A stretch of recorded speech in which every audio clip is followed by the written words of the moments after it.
அஸ்ஸலாமு அலைக்கும் வரஹ்மத்துல்லாஹி வபரகாத்துஹு. நாங்கள் தொடர்ச்சியாக 2020ஆம் ஆண்டு பாஸ் பேப்பர் செஞ்சு கொண்டு வரோம். அதனுடைய தொடர்ச்சியாக இடையில் ஒரு தியரி ஒன்று படிக்க போகிறோம். ஏன்னு சொன்னால், இந்த முறை 2025ஆம் ஆண்டு இந்த 2026ஆம் ஆண்டு நடக்க இருக்கக்கூடிய காப்போதர சாதாரண பரீட்சையில் பெரும்பாலும் எதிர்பார்க்கக்கூடிய வினாக்களில் வெப்பம் சம்பந்தமான வினாக்கள் ஒரு கட்டுரை வினாவாக வாரத்துக்கு நிறைய சான்ஸ் இருக்குது. இந்த பகுதியை பொறுத்தவரையில் மிச்சம் இலகுவான பகுதி, இலகுவாக மார்க்ஸ் எடுத்துக்கொள்ளக்கூடிய பகுதி என்னதால் இதனுடைய தியரி நிறைய பேருக்கு கிளியர் இல்லாமல் இருக்கும். சிலாக்கள் படிச்சிருக்க மாட்டீங்க, சிலாக்கள் இதனுடைய கேள்விகள் அணுகிற விதங்கள் தெரியாமல் இருக்கும். ஆகவே ஃபெஸ்ட்டுக்கு நாங்கள் தியரி தெரியாதவங்க தியரியை தெரிஞ்சு கொள்றதுக்காகவும், அல்லது தியரி தெளிவாக தெரியாதவங்க இந்த தியரியை விளங்கி கொள்றதுக்காகவும் தான் இந்த கிளாஸ். நாங்கள் ஸ்டார்ட் பண்ணிக்கொள்வோம். அலகு 9 11ஆம் ஆண்டில் 9வது அலகாக வெப்பம் இருக்குது. வெப்பத்தை பொறுத்தவரையில் வெப்பத்தில் நாங்கள் முதலாவது படிக்க வேண்டிய ஒரு பகுதி டெம்பரேச்சர், வெப்பநிலைங்கிற பகுதி.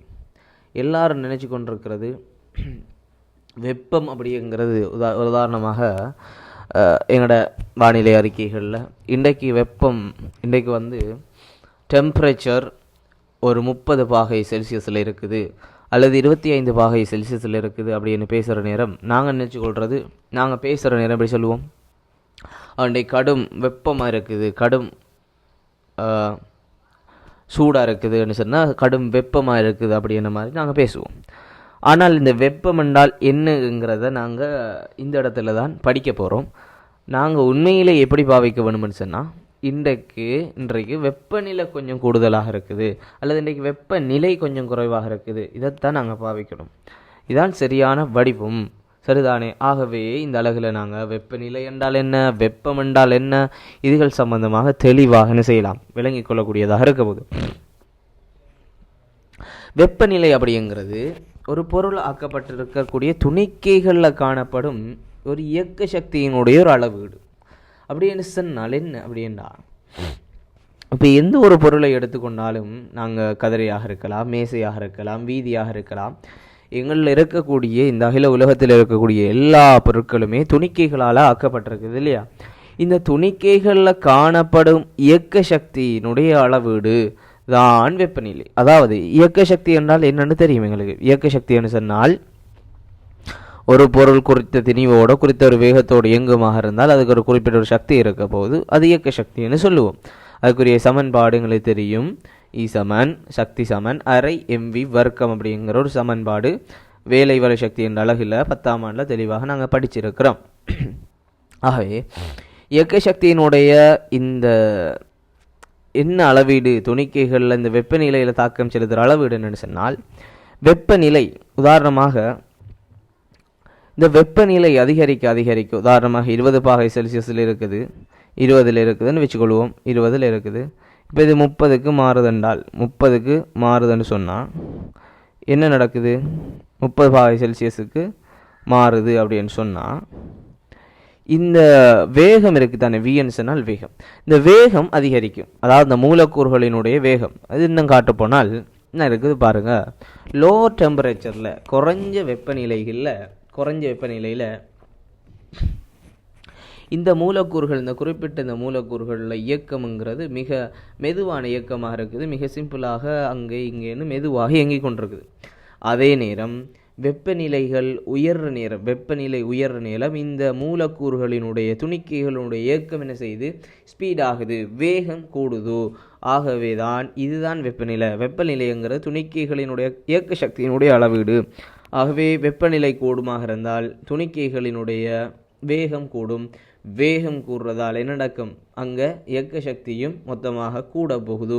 ஆகவே எந்த ஒரு பொருளும் விரிவாக இயங்கும், திண்மமாக இருந்தால் விரிவடையும். அப்படியான இயக்கங்கள் அங்கே என்ன செய்ய போகுது, நடக்க போகுது அப்படிங்கிறத நாங்கள் விளங்கிக் கொள்ளக்கூடியதாக இருக்க போகுது. சரிதானே? நாங்கள் ரெண்டாவது பார்க்க வேண்டியது வெப்பமானிகள் சம்மந்தமாக. வெப்பநிலையை பார்த்துட்டோம். இப்போ ஒரு குறிப்பிட்ட ஒரு பொருளை பார்த்தோம்னால் அது அளவிடுற பொருளை பார்க்கணும். துணிவை பார்த்தால் அது அளவிடுறதுக்கு தராசைங்களுக்கு அளக்கும் கருவிகள் தேவை. அதே போல் வெப்பநிலையை பார்த்தோம்னால் அந்த வெப்பநிலை எவ்வளவு இருக்குது, 20 இருக்குதா, 30 இருக்குதா, 40 இருக்குதான்றது அளவிடுறதுக்கான வெப்பமானிகள் எங்களுக்கு தேவை. ஆகவே நாங்கள் வெப்பமானிகள் சம்பந்தமாக பார்க்க போகிறோம். வெப்பநிலை அளக்கிறதுக்காக பயன்படுத்தப்படுகிற உபகரணம் தான் வெப்பமானிகள்னு சொல்கிறோம். எங்களுக்கு தெரிஞ்சு பல்வேறு வகையான வெப்பமானிகள் இருக்குது. அதில் எங்களோட சிலபஸில் பொதுவாக ரெண்டு வெப்பமானிகள் சம்பந்தமாக கதைக்கிறாங்க. ஒன்று கண்ணாடியினுள் இரச வெப்பமானி, இரண்டாவது கண்ணாடியினுள் அல்கோஹால் வெப்பமானி, மூணாவது ஒரு வெப்பமானியாக இலக்க வெப்பமானி டிஜிட்டல் தெர்மோமீட்டர்னு சொல்லக்கூடிய டிஜிட்டல் வெப்பமானிகள் சம்பந்தமாகவும் நார்மலாக கதைக்கிறாங்க. ஏனென்றால் தற்காலத்தில் நடைமுறையில் இருக்கிறது இந்த டிஜிட்டல் தான். நாங்கள் இப்போ டாக்டர்கிட்ட போகிற நேரமோ எங்களுக்கு காய்ச்சல்னு போகிற நேரம் எங்களுக்கு டிஜிட்டல் மூலமான அந்த தெர்மோமீட்டர் தான் எங்களுக்கு பயன்படுத்தப்படுகிறதே தவிர அல்கோஹாலோ இரச வெப்பமானியோ எங்களுக்கு பயன்படுத்தப்படுறது இல்லை இப்போதைக்கு. அதுகளை பார்க்கண்டால் எங்களோட ஆய்வுக்கூடங்களில், பாடசாலை ஆய்வுக்கூடங்களில் தான் பார்க்கக்கூடியதாக இருக்கும். இந்த வெப்பமானியை கண்டுபிடிச்சவர் யார் என்றால் கலிலி. இவர் தான் பார்த்துக்கன்னு சொன்னால் விளங்குது. இவர் தானே செஞ்சார், வெப்பமானியை கண்டுபிடிச்சாரு. சரிதானே? இப்போ நாங்கள் கண்ணாடியினுள் இரச வெப்பமானியை பார்த்தோம்னு சொன்னால் எங்களுக்கு இது சம்மந்தமான கேள்விகள் வரலாம். அதனால் இதை படித்துக்கொள்கிறோம். இதுதான் கண்ணாடியினுள் இரச வெப்பமானி. கண்ணாடியினுள் இரச வெப்பமானியினுடைய வெப்பமானி எல்ஃபு. இந்த வெப்பமானி எல்ஃபு என்றால் என்னென்றால் இப்போ வெப்பம் கூடுது குறையுது. இதை நாங்கள் அளவுறது தானே வெப்பமானியை பயன்படுத்துகிறோம். டெம்பரேச்சர், உதாரணமாக டெம்பரேச்சர் கூடும், அதே போல் வெப்பநிலை குறையும். இதை அளவுறதுக்காக 20க்கு போகும், 20லேருந்து 40க்கு, 20ல் இருக்கும், 40க்கு போகும். இப்படி எங்களோட டெம்பரேச்சர் வெப்பநிலை மாறுறத அளவுறது தானே இந்த வெப்பமானி. ஆகவே வெப்பமானி எல்ஃபென்றால் இந்த கூறுறது குறையிறத கணிக்கக்கூடிய அந்த பொருள் என்ன என்று பார்த்தோம்னால் இரசமாக இருக்குது. கண்ணாடிக்குள்ளால இரசம் இருக்குது. இரசம்தான் இங்கே வெப்பமானி எல்ஃபாக இருக்குது. இந்த இரசத்தினுடைய விரிவு, அதாவது இந்த நாங்கள் மைத்துளை குழாயினுடைய கண்ணாடி தண்டு அப்படின்னு போட்டிருக்கக்கூடிய ஒரு மெல்லிய குழாய் ஒன்று இருக்குது இல்லையா, இந்த மெல்லிய குழாய்க்குள்ளே இரசம் நிரப்பப்பட்டிருக்குது. இப்போ நாங்கள் குறித்த ஒரு 30 பாகையோ 40 பாகை வெப்பநிலையில் இந்த இரசத்தை வைக்கிற நேரம், இந்த மெல்லிய கண்ணாடி கும்பலை வைக்கிற நேரம் இந்த இரசத்துக்கு அந்த டெம்பரேச்சர் வழங்கப்படும். உதாரணமாக 20 வழங்கப்படுற நேரம் அந்த இது ஒரு குறிப்பிட்ட ஒரு வெப்பநிலையில் இருக்க போது, சூழல் வெப்பநிலையில் இருக்க போது, அதை தாண்டி எவ்வளோ வெப்பநிலை கொடுக்கப்படுறதோ அதுக்கேற்ற மாதிரி இந்த மைத்துளை குழாய்களில் இருக்கக்கூடிய இந்த இரசம் என்ன செய்யும் என்றால் விரிவடையும். அதுக்கேற்ற மாதிரி இந்த இரசம் என்ன செய்ய போகுது, விரிவடைய போகுது. அதனால் வெப்பமான இயல்பாக இரச விரிவு தான் இங்கே பயன்படுத்தப்படுகிறது. இரசத்தினுடைய விரிவு. இப்போ இரசம் மிகச்சிறிய அந்த மைத்துளை குழாய் கண்ணாடி தண்டுக்குள்ளால் இருக்குது. ஆகவே தான் அது கொஞ்சம் சிறிய ஒரு விரிவுக்கும் எங்களுக்கு அதிகமான நீளத்தில் எங்களுக்கு தெளிவாக காட்டும். உதாரணமாக 1 பாகை செல்சியஸாக இருந்தால் கூட எங்களுக்கு மிக சின்ன தண்டில் இருக்கிறதால விரிவினுடைய அளவு என்ன செய்ய போகுது, அந்த விரிவினுடைய அளவு பெரிதாக இருக்க போகுது. விரிவினுடைய அளவு பெரிதாக இருக்கும். 1 பாகை செல்சியஸ் என்றால் இவ்வளோ வித்தியாசம் இருக்கலாம். இவ்வளோ வித்தியாசம் இருந்தால் எங்களுக்கு எவ்வளோ தெளிவாக என்ன செய்யும், தெரிய போகுது. அதனால் இதை பயன்படுத்துகிறாங்க கண்ணாடியினுள் இரச வெப்பமானியை. இன்னொரு வெப்பமானி கண்ணாடியினுள் அல்கோஹால் வெப்பமானி. இதுவும் இரச வெப்பமானியை ஒத்துதான், அதே போல தான் இருக்கும். ஆனால் இங்கே வெப்பமான திரவமாக வெப்பத்தை அளக்கூடிய திரவம் அல்கோஹால் பயன்படுத்தப்படுறது. காரணம் இரசத்தை பயன்படுத்தாமல் ஏன் அல்கோஹாலை பயன்படுத்துகிறாங்க என்றால் இரசம் சில நச்சுத்தன்மை வாய்ந்தது தானே. ஆகவே அதை தற்காலத்தில் ஆய்வுக்கூடங்களில் பயன்படுத்துகிறத நிறுத்திட்டாங்க. ஏனென்றால் அதில் நச்சுத்தன்மை கூடன்றதால் அதை நிறுத்திட்டு தற்காலத்தில் அல்கோஹால் பயன்படுத்துகிறாங்க கூடுதலாக. அல்கோஹாலை பொறுத்தவரையில் விரிவு சீராக இருக்கும். அதே போல தான் 1 பாகை செல்சியஸ் அதிகரித்தாலும் மிக தெளிவாக எங்களுக்கு அல்கோஹாலில் பார்க்கலாம். ஆனால் அல்கோஹாலில் இருக்கிற பிரச்சனை என்ன, அல்கோஹால் நிறம் இல்லை. அல்கோஹால் எங்களுக்கு தெரியும் நிறமற்ற நீரை போன்று இருக்கும். ஆகவே எங்களுக்கு என்ன செய்யலாம், தெளிவாக பார்க்க இல்லாதன்றதால அல்கோஹாலுக்கு ஏதாவது நிறப்பொருளை பயன்படுத்துவாங்க. அல்கோஹாலுக்கு ஏதாவது நிறப்பொருளை பயன்படுத்தி என்ன செய்வாங்க, அளவீடுகளை ஏற்படுத்துவாங்க. அதே போல் தாழ் உருகுநிலை, மிக குறுகிய வெப்பநிலைகளை கூட என்ன செய்யலாம் என்றால் அல்கோஹால் வெப்பமானியை அளக்கலாம். எங்களுக்கு இரச வெப்பமானியால் அளக்க முடியாத சில வெப்பநிலைகளையும் கண்ணாடியினுள் அல்கஹோல் வெப்பமானியால் எங்களுக்கு என்ன செய்யலும் அளக்கக்கூடியதாக இருக்க போகுது. இதற்கு காரணம் அதனுடைய தாழ் உருகுநிலை. அல்கஹோல் இரசத்தை விட தாழ் உருகுநிலை கொண்டதுதான் இதற்கு மிக முக்கியமான ஒரு காரணமாக இருக்குது. அடுத்து இன்னொரு வெப்பமானி சம்பந்தமாக நாங்கள் தெரிஞ்சு கொள்ள வேண்டியது இருக்குது.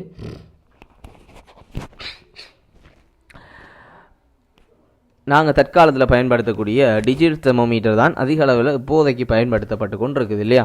இந்த டிஜிட்டல் தெர்மோமீட்டரை பொறுத்தவரையில் மின் தடைகள் தான் இங்கே வெப்பமாறும் இயல்பாக பயன்படுது. இங்கே அல்கஹோலோ இரசமோ அல்லது ஏதாவது திரவங்களோ பயன்படுத்தப்படுறது இல்லை. தடைகள்னு சொல்லக்கூடிய ரெசிஸ்டன்ஸ் தான் இங்கே வெப்பமாறும் இயல்பாக பயன்படுத்தப்படும். மின் தடை நாங்கள் எலக்ட்ரிசிட்டி என்ற பாடத்தில் மின் தடைகள் சம்பந்தமாக படிச்சிருப்போம். இந்த தடைகள் மின்னை வச்சு கொண்டு தான் என்ன செய்தென்றால் எங்களோட வெப்பநிலைகளை கணிக்கக்கூடியதாக இருக்குது. டிஜிட்டல் மூலமாக எங்களுக்கு தெரியும், எல்லாருக்கும் தெரியும் இந்த டிஜிட்டல் தெர்மோமீட்டரை. இது துல்லியமான அளவிடைகளை காட்டும் என்றால் இங்கே பயன்படுத்தப்படுற வெப்பமாறும் இயல்பாக பயன்படுத்தப்படுறது மின் தடைகள்ன்றதை நாங்கள் விளங்கி கொள்ளக்கூடியதாக இருக்குது.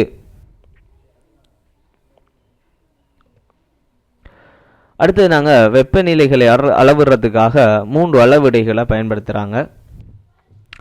செல்சியஸ் அளவிடைகள் பயன்படுத்தப்படுகிறது, அதே போல் ஃபரனைட் அளவிடைகள் பயன்படுத்தப்படுகிறது, அதே போல் கெல்வின் அளவிடைகள் பயன்படுத்தப்படுது. நாங்கள் வெப்பநிலையை பார்த்தோம், அதை அளக்கக்கூடிய கருவிகள் பார்த்துட்டோம்.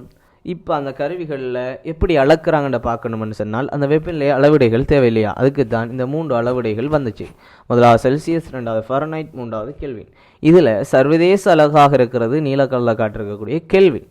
எங்களுக்கு சர்வதேச அலகு எதன்னு கேட்டால் கெல்வின். ஆனால் செல்சியஸ் தற்காலத்தில் பயன்படுத்தப்படுறது செல்சியஸ் கெல்வின் தான் பெரும்பாலும் பயன்படுத்தப்படுறது. ஃபரனைட் பயன்படுத்தப்படுறது மிச்சம் குறவு. கெல்வின் சர்வதேச அலகாகவும் செல்சியஸ் சாதாரண அலகாகவும் இருக்குது. சரிதானே? இப்போ நாங்கள் இந்த 3க்குமான டிஃப்ரெண்ட் என்ன அப்படின்னு பார்த்தோம்னால் எங்களுக்கு தெரியுது. கெல்வின் அப்சல்யூட் 0 அப்படிங்கிறது, அதாவது 0 கெல்வின், அதாவது துணிக்கைகள் எல்லாம் நாங்கள் ஃபஸ்ட்டு வெப்பநிலைகள் சம்பந்தமாக பார்க்குற நேரமே பார்த்துட்டு இருந்தோம்.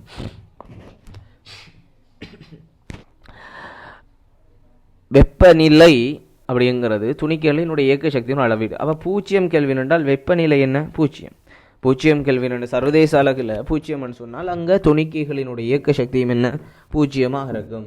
ஆகவே ஒரு துணிக்கைகளும் அங்கே இயங்காத ஒரு கட்டத்தில் தான் 0 கெல்வினில் இருக்கலாம். சரிதானே? அதே நேரத்தில் செல்சியஸை பாருங்கள். செல்சியஸு குறிப்பிட்ட ஒரு செல்சியஸ் இருக்குது, -273 பாகை செல்சியஸில் அந்த நேரம் இருக்கும். பாகை -273 பாகை செல்சியஸில் இருக்கக்கூடியதாக இருக்கும். அதே போல் ஃபரனைட் -489 பாகை செல்சியஸாக இருக்க போகுது. இதெல்லாம் பாடமாக்க வேண்டிய அவசியம் இல்லை, விளங்கி கொள்ளுங்கள், பார்த்துக்கொள்ளுங்கள், அவ்வளோதான் போதும். மிச்சப்படி கேள்வி செய்யக்குள்ளே நாங்கள் அழகாக தெளிவாக விளங்கி கொள்ள போகிறோம். சரிதானே? அதே போல் எங்களுக்கு தெரியும், நாங்கள் செல்சியஸ் அளவு திட்டம் சின்ன பருவத்திலேருந்து படித்து வந்தது தானே இல்லையா. 0 பாகை செல்சியஸ்ன்னு சொன்னால் நாங்கள் பனிக்கட்டின்னு படிச்சிருக்கிறோம். 100 பாகை செல்சியஸ்னா கொதிநீர். 0 பாகை செல்சியஸ்லேருந்து 100 பாகை செல்சியஸுக்கு போனால் அது கொதிநீராவி அப்படின்னு சொல்லுவோம் இல்லையா. பாயிலிங் பாயிண்ட் ஆஃப் வாட்டர், அதாவது கொதிநீர் ஆகிறதுக்கான ஒரு வெப்பநிலை தான் 100 பாகை செல்சியஸ்ன்னு சொல்லுறோம் இல்லையா.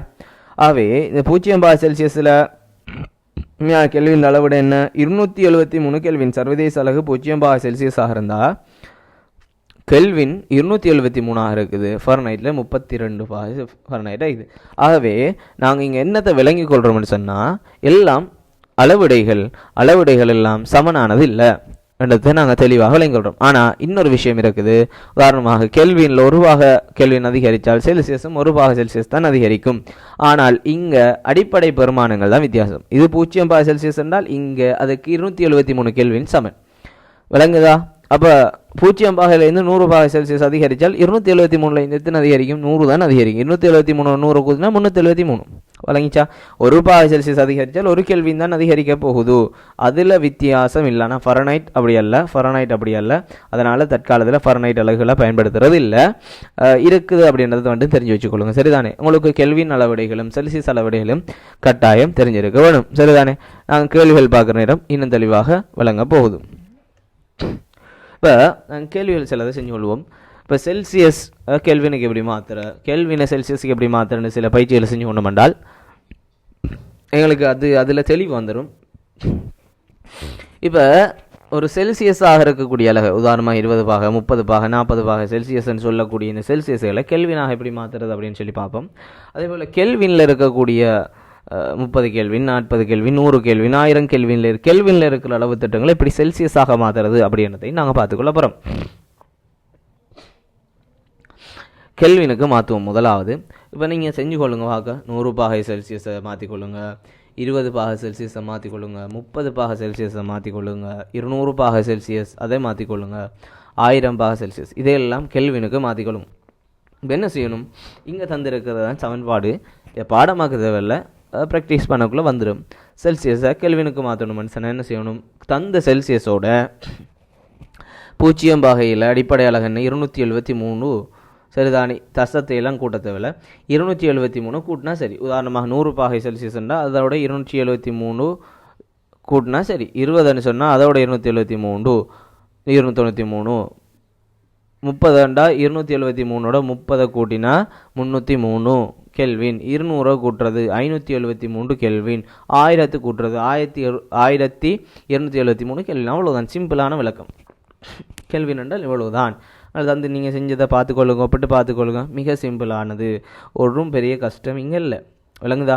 தந்து இருக்கிற செல்சியஸ் பெருமானத்தோட 273 கூட்டினால் கெல்வினாக மாறுது. அப்போ மாற்றி கெல்வினுக்கு எப்படி மாற்றுறது, செல்சியஸுக்கு எப்படி மாற்றுறது கெல்வின்னு கேட்டால் என்ன செய்கிறது, இதில் கூட்டணும் அதில் கழிக்கிறோம், அவ்வளவுதான் வித்தியாசம். சரிதானே? இப்போ செல்சியஸுக்கு மாத்திரண்டால் 100 kelvin 20 kelvin 30 kelvin 200 kelvin 1000 kelvin வந்து இருக்குது. இப்போ இதை எப்படி செய்கிற, 100 கெல்வின் இதை செல்சியஸுக்கு எப்படி மாற்ற போகிறோம், சிம்பிள் 273 கழிச்ச சரிதானே. கெல்வின் செல்சியஸை இப்போ நாங்கள் செல்சியஸை கெல்வினுக்கு மாற்றுற நேரம் 273 கூட்டணும். அதே போல் கெல்வினை செல்சியஸுக்கு மாற்றுற நேரம் 273 என்ன செய்ய போகிறோம், கழிக்க போகிறோம், அவ்வளவுதான், வேறு எந்த வித்தியாசமும் அங்கே இல்லை அப்படின்றத விளங்கி கொள்ளணும். சரிதானே? 100 கெல்வினை 273 கழிச்சோம்டா சொன்னால் எத்தனை, -173 இல்லையா? அதே போல் 20 கழிச்சோம்டால் -253, 30 கழிச்சோம்டால் -243, -200 கழிச்சோம்டால் -73 செல்சியஸ் வருகிறது. 1000 கழிச்சோம் என்றால் -727 பாக செல்சியஸ் என்று வரப்போகுது இல்லையா? மிக சிம்பிளான கணக்கு தான், வேறு எங்களுக்கு இதில் கஷ்டம் ஒன்றும் இல்லையே, அழகாக தெளிவாக செஞ்சு கொள்ளுதான். 100ல் இருந்து செல்சியஸுக்கு மாத்திரன்னு சொன்னால் கெல்வினுக்கு மாத்திரண்டால் செல்சியஸ் 273 கூட்டணும், ஒரு கெல்வினில் இந்த செல்சியஸுக்கு மாத்திரண்டால் 273 கழிக்கணும், அவ்வளோதான், வேறொன்றும் இங்கே இல்லை. சிம்பிளான ஒரு விஷயம்தான் இங்கே இருக்கக்கூடியது. அடுத்து நாங்கள் பார்க்க ஒரு விஷயம் என்னென்னு சொன்னால், இப்போ தான் நாங்கள் வெப்பம்ங்கிற ஒரு விஷயத்துக்கு நாங்கள் வரணும் இல்லையா? இவ்வளோ நேரம் நாங்கள் வெப்பநிலைகள் சம்பந்தமாக பார்த்தோம். இப்போ வெப்பம் என்றால் என்ன, நாங்கள் கதைக்கிற வெப்பம் சூடு என்று வெப்பம் என்றால் என்ன என்று பார்த்தோம் என்றால், இந்த வெப்பம்ங்கிறது குறித்த 2 பொருள்கள் இருக்குது என்றால் அந்த 2 பொருள்கள் இருக்கும் வெப்பநிலை வேறுபாடு காரணமாக, உதாரணமாக 2 பொருள் இருக்குது, 2 பொருள் உதாரணமாக ஈனைக்கு ஒரு பொருள் இருக்குது, ஈனைக்கு ஒரு பொருள் இருக்குது. இது 2 பொருளில் வெப்பநிலையில் வித்தியாசம். இது ஒரு 20 பாகை இருக்குதுன்னு வச்சுக்கொள்வோம், இவர் ஒரு 30 பாகையில் இருக்கிறாருன்னு வச்சுக்கொள்வோம், இவர் ஒரு 30 பாகையில் இருக்கிறார். அப்போ இந்த வெப்பநிலை வேறுபாடு தானே, இவர் 20 பாகை செல்சியஸில் இருக்கிறாரு, இவர் 30 பாகை செல்சியஸில் இருக்கிறார். ஆகவே வெப்பநிலையில் ஒரு வேறுபாடு, இதன் காரணமாக ஒரு பொருளிலிருந்து மற்ற பொருளுக்கு சக்தி இடமாறும். எப்படி, 30 பாகை கூட 20 பாகை குறை. ஆகவே 2 பேரும் சமனாக்கிறதுக்காக 30லிருந்து 20 பாகையை நோக்கி என்ன செய்யும் என்றால் ஒரு சக்தி உட்கடத்தப்படும். இதுதான் வெப்பம். சரிதானே? அதை நாங்கள் சக்திங்கிறது வெப்பம்ங்கிறது சக்தியினுடைய ஒரு வடிவம் தான். வெப்பம்ங்கிறது நாங்கள் நினைக்கிற மாதிரி 30 பாகை 40 பாகை செல்சியஸ் அப்படி அல்ல. வெப்பம்ங்கிறது சக்தியினுடைய ஒரு வடிவம். வெப்பம்ங்கிறது சக்தியினுடைய ஒரு வடிவம். தெளிவாக நாங்கள் பார்க்கணும். சர்வதேச அழகாக வெப்பத்தினுடைய ஜூல் இருக்க போகுது. இதை நாங்கள் இன்னமே ட்ரோவிங்கில் பார்த்தோம்னா இன்னும் எங்களுக்கு லேசாக விளங்குது. எப்படின்னு சொன்னால், வார்ம் ஆப்ஜெக்ட் அப்படின்னு சொல்கிறது நல்ல சூடாக இருக்கிற ஒரு பொருள் இல்லையா? அதாவது இதனுடைய செல்சியஸ் வந்து கூடுதலாக இருக்குது. நாங்கள் இதை ஒரு 60-70 பாகை செல்சியஸாக எடுக்கலாம் இல்லையா? ஒரு 60 பாகை செல்சியஸாக எடுத்தோம்னால் இது ஒரு 20 பாகை செல்சியஸாக எடுக்கலாம்.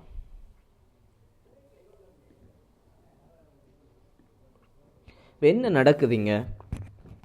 இப்போ இப்போ என்ன நடக்குது? இப்போ ஹீட் வெப்பம் எப்படி கடத்தப்படுகிறது? கூடுதலான இடத்துலேருந்து, வெப்பநிலை கூடின இடத்துலேருந்து வெப்பநிலை குறைஞ்ச இடத்துக்கு என்ன செய்யுது? வெப்பம் கடத்தப்படுகிறது. ஏன்னு நாங்கள் முந்தி பார்த்த விஷயம் என்ன? சர்வதேச அலகு பார்த்துருக்கிறோம். சக்தி என்றது ஒரு வடிவம் என்றதை பார்த்துருக்கிறோம் இல்லையா? அதோடைய டெஃபினேஷன் வரைவில் என்றதை பாருங்கள். ஒரு பொருளிலிருந்து இன்னொரு பொருளுக்கு வெப்பநிலையினுடைய மாறுபாடு அல்லது வெப்பநிலையினுடைய வேறுபாட்டின் காரணமாக சக்தி என்ன செய்யுது? வெப்பநிலையினுடைய வேறுபாட்டின் காரணமாக சக்தி ஒரு பொருளிலிருந்து இன்னொரு பொருளுக்கு இடம் மாறுது. அதுதான் நாங்கள் இங்கே பார்க்குறோம். ஆகவே இங்கே சூடான பொருளிலிருந்து, அதாவது வெப்பநிலை கூடின பொருள்லேருந்து வெப்பநிலை குறைஞ்ச இடத்துக்கு என்ன செய்யுது? வெப்பம், அந்த சக்தி கடத்தப்படுகிறது. அழகாக இங்கே தெளிவாக விளங்கியிருக்குது பாருங்கள். இப்போ சூடான பொருள், இது குளிரான பொருள். வெப்பம் என்ன செய்யுது? சூடான பொருள்லேருந்து குளிரான பொருளுக்கு கடத்தப்படுகிறது. இங்கே ரெண்டுமே ஒரு குறிப்பிட்ட ஒரு வெப்பநிலைக்கு வந்துட்டு சேம் டெம்பரேச்சர் என்றால் இவரும் ஒரு 10 பாகை செல்சியஸ் என்றால் இவரும் ஒரு 10க்கு வாரார், இவரும் ஒரு 10க்கு வாரான்னு வச்சுக்கொள்வோம் நாங்கள். இப்போ என்ன செய்ய போகுது? இப்போ இவர் சூடாக இருக்கிற நேரம் இவருக்கு கடத்தினார் இல்லையா? இவர் சூடாகிக்கிற நேரம் இவருக்கு வெப்பநிலை கடத்தினா என்ற சக்தி கடத்தப்படுகிறது. சக்தி ஆக்கவழிக்கப்பட மாட்டாது. எனவே சக்தி கூட இருக்கிற இடத்துலேருந்து சக்தி குறைஞ்ச, வெப்பநிலை கூடின இடத்துலேருந்து வெப்பநிலை குறைஞ்ச இடத்துக்கு சக்தி கடத்தப்படுகிறது. ஓகே, இப்போ 2 பேர்லையும் ஒரே சக்தி இருக்கிற நேரம் அங்கே வெப்ப சமநிலை தான் நிலவ போகுது. எந்த இடத்துக்கும் வெப்பம் கடத்தப்பட மாட்டாது. இது நாங்கள் வெப்பம் இங்கே என்ன செய்யப்படாது? இவரிலிருந்து இவருக்கோ, இவரிலிருந்து இவருக்கோ, இவரிலிருந்து இவருக்கு என்ன செய்யப்பட மாட்டாது? ஒருபோதும் என்ன செய்ய கடத்தப்பட மாட்டாது. வெப்பம் இவரிலிருந்து இவருக்கோ, இவரிலிருந்து இவருக்கோ கடத்தப்பட மாட்டாது. இங்கே வெப்ப சமநிலையில் இருக்கு. வெப்பம் பாயாது என்ற வெப்பநிலையில் வித்தியாசம் இல்லை. வெப்பநிலை வித்தியாசம் இருந்தால் மாத்திரம்தான் என்ன செய்யும்? வெப்பம் பாய போகுது. அது என்ன முறையிலையும் பாயலாம். உதாரணமாக நாங்கள் எடுத்துக்கொண்டால், இப்போ நாங்கள் யோசிச்சு பார்க்குறோம். எங்களோட சூரியன், எங்களுக்கு புவிக்கு மேலே எத்தனையோ 1000 கிலோமீட்டர் இருக்காங்கால சூரியன் இருக்குது. எங்களோட புவி இருக்குது. எங்களோட புவி சூடா, சூரியன் சூடா? சூரியன் சூடு. புவி சூடு குறைவு. அதாவது வெப்பநிலை யார்கிட்ட கூட? சூரியன்கிட்ட கூட. புவியில் குறைய. ஆகவே என்ன செய்யுது? சூரியன்லேருந்து புவிக்கு வெப்பநிலை கிடைக்குது. அதனால தான் எங்களுக்கு வெயில் அடிக்குதுன்னு சொல்கிறோம் இல்லையா? விளங்கிச்சா? அதாவது விஷயம். அடுத்ததாக நாங்கள் என்ன செய்ய போகிறோம்னு சொன்னால், சில விஷயங்களை பார்க்க போகிறோம். வெப்பம் கடத்தப்படுறதை பார்த்துட்டோம். இது இப்போ நாங்கள் ஒவ்வொரு பொருளுக்கும் இப்போ வெப்பமிக்கு தானே, அந்த வெப்பத்தை தாங்கக்கூடிய சக்தி என்ன, வெப்பத்தை எவ்வளவு தாங்கிக் கொள்கிற சக்தி என்னது, வெப்ப கொள்ளளவுன்றதை நாங்கள் பார்க்க போகிறோம். ஒவ்வொரு பொருளுக்கும் வெப்ப கொள்ளளவு எவ்வளவு இருக்குது அப்படின்றத இதோட டெஃபினேஷன் அழகாக வழங்கிக்கொள்ளலாம். ஒரு குறித்த பொருளினுடைய வெப்பநிலையை ஒரு அலகினால் அதிகரிக்க செய்வதற்கு வழங்கக்கூடிய வெப்பத்தினுடைய அளவு பொருளினுடைய வெப்ப கொள்ளளவு. உதாரணமாக ஒரு அலகினால் என்றது என்ன அப்படின்னு சொன்னால், உதாரணமாக ஒரு 20 பாகை செல்சியஸில் இருக்கக்கூடிய ஒரு பொருளை 21 பாகை செல்சியஸ் 20 பாகையில் இருக்கக்கூடிய ஒரு பொருளை 21 பாகை செல்சியஸ் கொண்டு போகிறதுக்கு நாங்கள் என்ன செய்கிறோம்? ஒரு பாகை அதிகரிக்க வேணும். இந்த அதிகரிக்கிறதுக்கு நாங்கள் கொடுக்க வேண்டிய சக்தியினுடைய அளவு தான், வெப்பத்தினுடைய அளவு தான், வெப்பமன்ற சக்தியினுடைய அளவு தான் வெப்ப கொள்ளளவு. விளங்கிக் கொள்ளணும் நாங்கள். சரிதானே? அது எவ்வளோன்றதை நாங்கள் படிப்போம். இப்படி அப்போ ஒவ்வொரு பொருளுக்கும் இந்த வெப்ப கொள்ளளவுன்றது வித்தியாசம். ஆகவே ஒவ்வொரு 20 பாகை செல்சியஸ்லேருந்து 21 பாகை செல்சியஸுக்கு ஒவ்வொரு பொருளை கொண்டு போகிறதுக்கும் நாங்கள் ஒவ்வொரு பொருள் எடுக்கிற நேரம், நம்ம ரப்பர் எடுக்கிறோம், மரம் எடுக்கிறோம், அதே போல் இரும்பு எடுக்கிறோம். இப்படி ஒவ்வொரு பொருளையும் குறித்த ஒரு பாகை செல்சியஸால் அதிகரிப்பதற்கு வெவ்வேறு வகையான சக்தியை நாங்கள் வழங்க வேண்டியிருக்குது. அதனால் அதைத்தான் நாங்கள் வெப்ப கொள்ளளவுன்னு சொல்கிறோம். அந்த வெப்ப கொள்ளளவு ஒவ்வொரு பொருளுக்கும் ஒவ்வொரு துணிக்கைக்கும் என்ன செய்யும்? நிச்சயமாக மாறுபடக்கூடியதாக இருக்கும். அதைத்தான் நாங்கள் அந்த அடுத்த பாயிண்டில் சொல்லியிருக்கிறோம். ஒவ்வொரு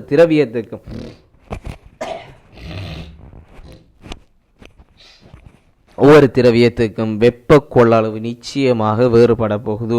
ஒவ்வொரு பொருளுக்கும் வெப்ப கொள்ளளவு நிச்சயமாக வேறுபடும். வெப்ப கொள்ளளவினுடைய சர்வதேச அலகுன்றது ஜூல் கெல்வின் -1.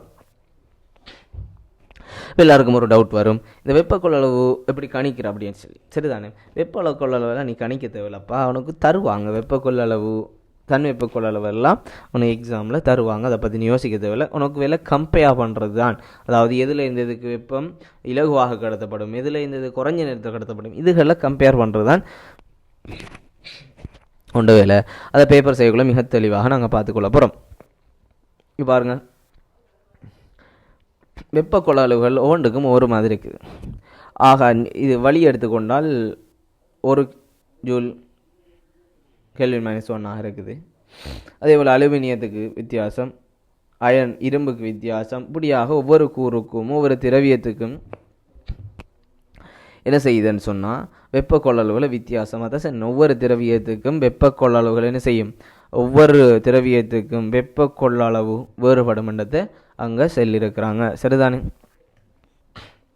இப்போ தன்வெப்ப கொள்ளளவு அப்படின்னா என்ன, நாங்கள் ஒரு பாகை செல்சியஸால் அதிகரிக்கிறதுக்கு இப்போ பார்த்தோம் இல்லையா, அதை போல் குறித்த பொருளின் ஓரலகு திணிவு, அதாவது 1 கிலோகிராம் இரும்பாக இருக்கலாம், உலோகமாக இருக்கலாம், சீனியாக இருக்கலாம், ஏதோ ஒன்றினுடைய 1 கிலோகிராம் திணிவை அதனுடைய வெப்பநிலை ஒரு அலகினால் அதிகரிக்கிற. உதாரணமாக ஒரு இரும்பு 1 கிலோவினுடைய இரும்பு 1 கிலோகிராமினுடைய வெப்பநிலையை ஒரு பாகை செல்சியஸால் நாங்கள் அதிகரிக்கிறதுக்கு கொடுக்க வேண்டிய வெப்பத்தினுடைய அளவு தான் தன்வெப்ப கொள்ளளவு. விளங்கிச்சா? இரும்பு 1 கிலோகிராமினுடைய வெப்பநிலை 20 இருக்குது. அதை 21 பாகை செல்சியஸாக அதிகரிக்கிறதுக்கு நாங்கள் கொடுக்க வேண்டிய சக்தி தன் வெப்ப கொள்ளளவு. இதுக்கும் ஒவ்வொரு வெப்ப கொள்ளளவு வித்தியாசப்படுது தானே ஒவ்வொரு திரவியத்துக்கும். அதே போல தானே தன் வெப்ப கொள்ளளவு வித்தியாசப்படும். வெப்ப கொள்ளளவுக்கும் தன் வெப்ப கொள்ளளவுக்கும் பெரிய டிஃப்ரெண்ட் ஒன்றும் இல்லை.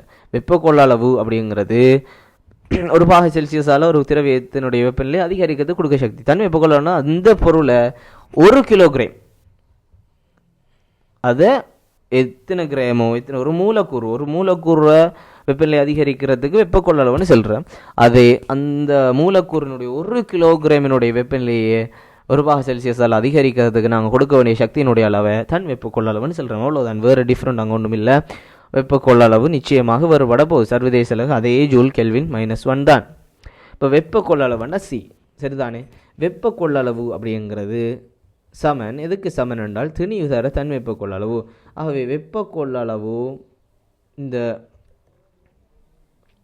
வெப்ப கொள்ளளவும்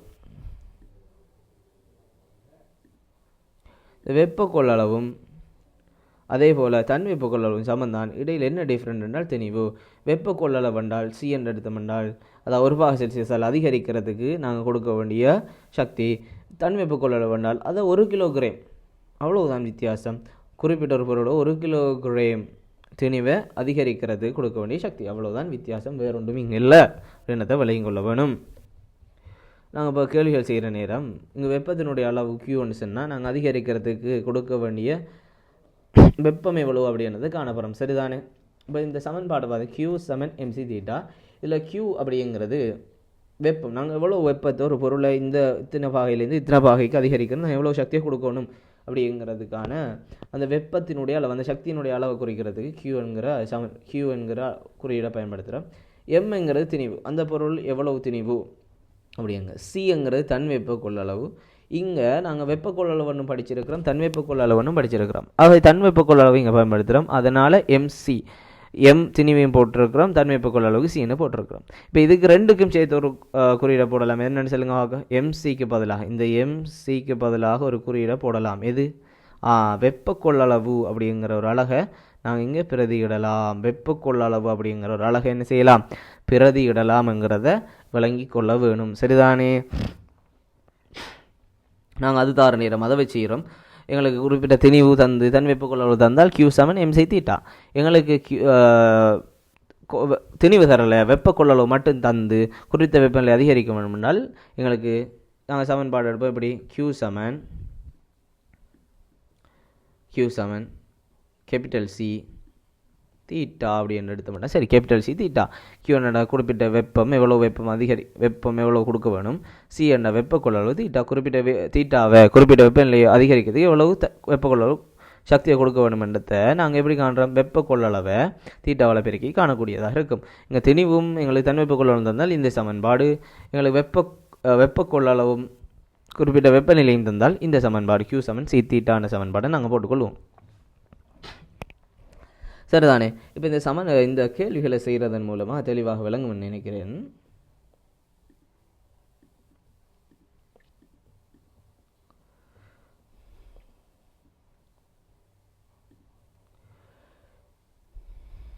பாருங்கள், நீரின் தன்மைப்ப கொள்ளளவு 4200 ஜூல் கிலோகிராம் -1 செல்சியஸ் பாகை -1. சரிதானே?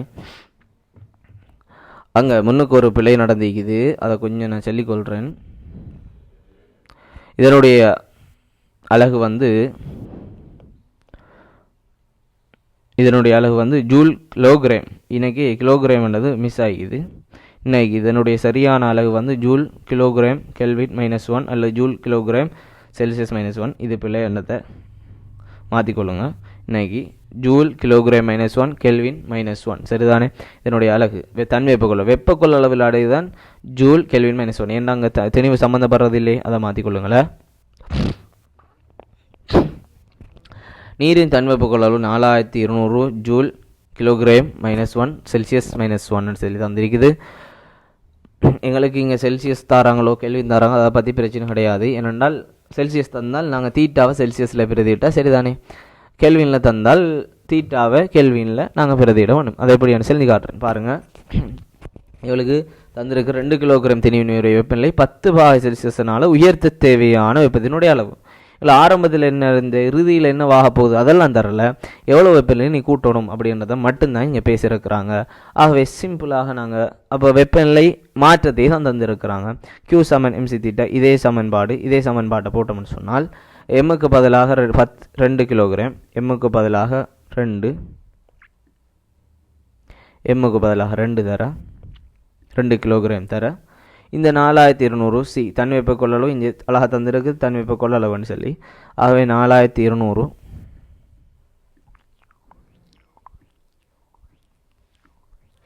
தர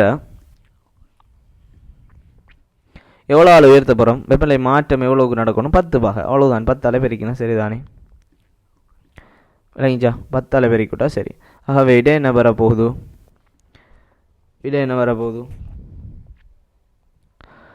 84,000 ஜூல் என்று வரப்போகுது. சக்தி தானே, சக்தியினுடைய அலகு என்ன, சக்தியினுடைய அலகு ஜூல். ஆகவே வெப்பத்தினுடைய அலகும் ஜூல் தான். நாங்கள் படிச்சிருக்கோமே ஜூல் சக்தியினுடைய ஒரு அலகு தானே, அதாவது 84,000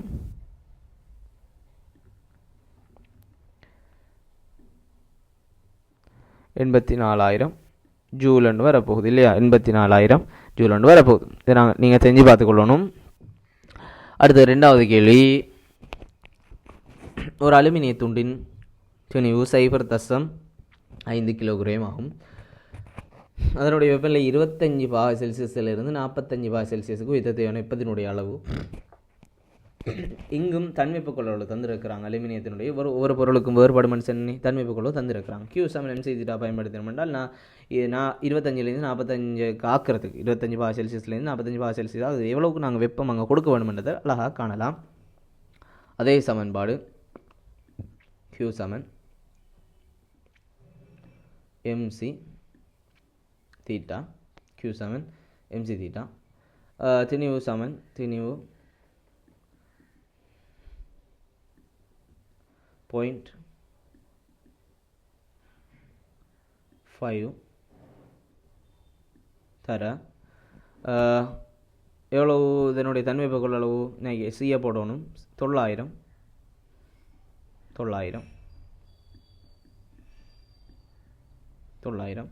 தர எங்களுக்கு தெரியும் வெப்பநிலை மாற்றம் தான் தேவை. 25ல் 45க்கு ஆக்கணும். இவ்வளோ வெப்பநிலை மாற்றம் முந்தைய எங்களுக்கு வெப்பநிலை மாற்றம் நேரடியாக தந்துருந்தாங்க 10 சொல்லி. இங்கே வெப்பநிலை மாற்றம் எவ்வளோ வரணும் என்றதை தந்துருக்குறாங்க. இவ்வளோ 20, அப்போ 45லேருந்து 25 இல்லையா? 25 45 மாற்றணும். எவ்வளோ அதில் மாற்றம்? 25 45 மாற்றுறதுக்கு எவ்வளவு? 20 பாகை செல்சியஸை கூட்டணும். ஆகவே மாற்றம் எங்கே எவ்வளோ? 20 பாகை செல்சியஸ். ஆகவே 20ஆல் பெருக்கணும். வெப்பநிலை மாற்றம் தான் தீட்டான்னு சொன்னால் மாற்றம். சரிதானே? வெப்பநிலை மாற்றம் தான் தீட்டா. mc தீட்டான்னு சொன்னால் திணிவு தர தன்வெப்ப கொள்ளளவு தர வெப்பநிலை மாற்றம். ஆகவே பெருக்கிற நேரம் எங்களுக்கு கிடைக்க போகிற ஆன்சர் என்ன? பெருக்கணும்னு சொன்னால் எங்களுக்கு 9,000 ஜூல் என்று கிடைக்க போகுது இல்லையா? 9,000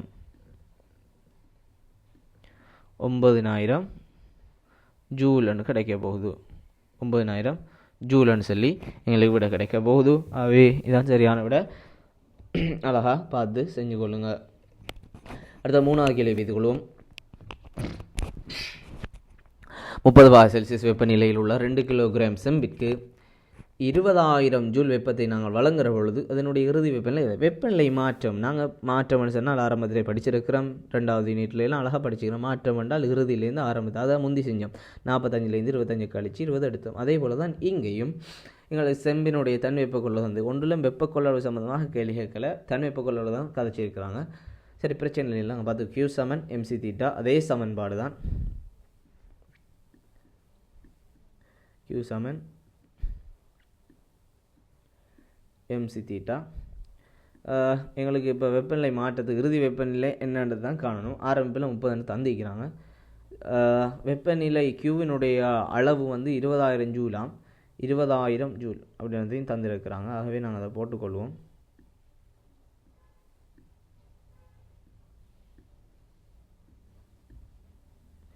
$20,000 ஜூல் சமன் திணிவு வந்து 2 கிலோகிராம், திணிவு வந்து 2 கிலோகிராம் தர தன்வெப்பக்கொள்ளவு தந்திருக்கிறாங்க 400. தன்வெப்பக்கொள்ளவு தருவாங்க, நீங்கள் கணிக்கிறது இல்லை, அது ஒரு பெருமானத்துக்கும் வித்தியாசப்படும். எனவே தருவாங்க, நீங்கள் அதை பற்றி யோசிக்க தேவையில்ல.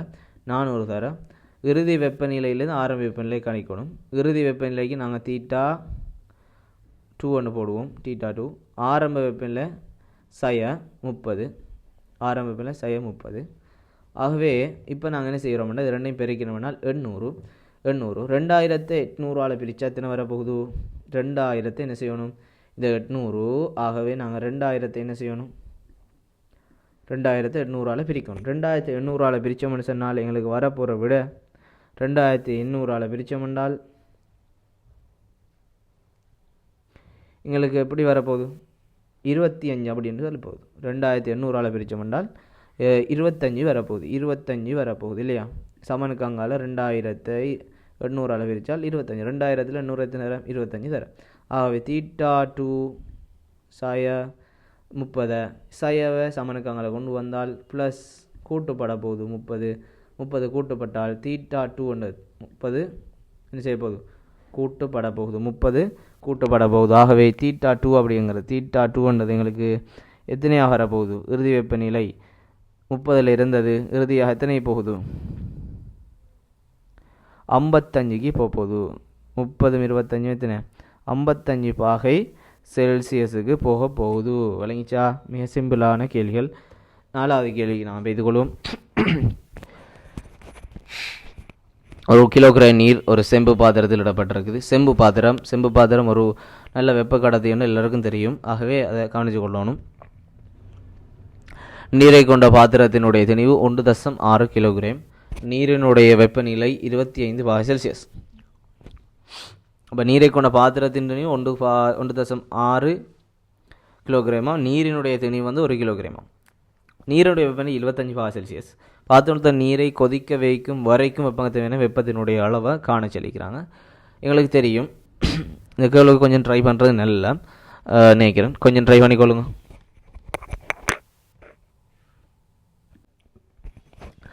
சரி, இந்த கேள்வி செஞ்சு கொள்வோம். எப்படின்னு பார்த்துக்கொண்டா இப்போ அதே Q சமன் MC தீட்டா தான். Q சமன் MC தீட்டா தான்.